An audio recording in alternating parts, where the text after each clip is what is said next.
খুলনায় নিজ সন্তানকে হত্যার কথা স্বীকার করে আদালতে জবানবন্দি দিয়েছেন মা। সকালে সংবাদ সম্মেলনে বিষয়টি নিশ্চিত করেন পুলিশ কমিশনার মোহাম্মদ জাহিদুল হাসান।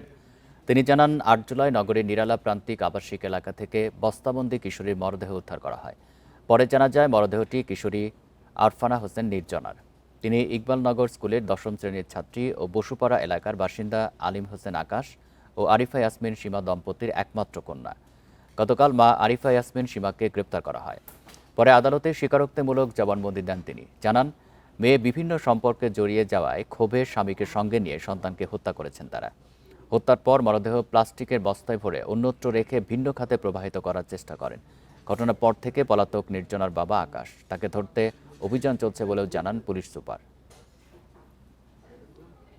তার মেয়ে বিভিন্ন ছেলেদের সঙ্গে অবৈধ প্রেমের সম্পর্ক গড়ে তোলে, যার ফলশ্রুতিতে তাদের মধ্যে পারিবারিক কলহের সৃষ্টি হয়। উক্ত পারিবারিক কলহের কারণেই নিজ কন্যা আরফানা হোসেন নির্জনাকে হত্যা করেন। ৩৬ ঘন্টার মধ্যে ১০ই জুলাই ২০২৬ তারিখে আরিফা ইয়াসমিন সীমা ৩৫কে গ্রেপ্তার করতে সক্ষম হয়। প্রাথমিক জিজ্ঞাসাবাদে তিনি হত্যাকাণ্ডে নিজের সম্পৃক্ততা কথা স্বীকার করেন।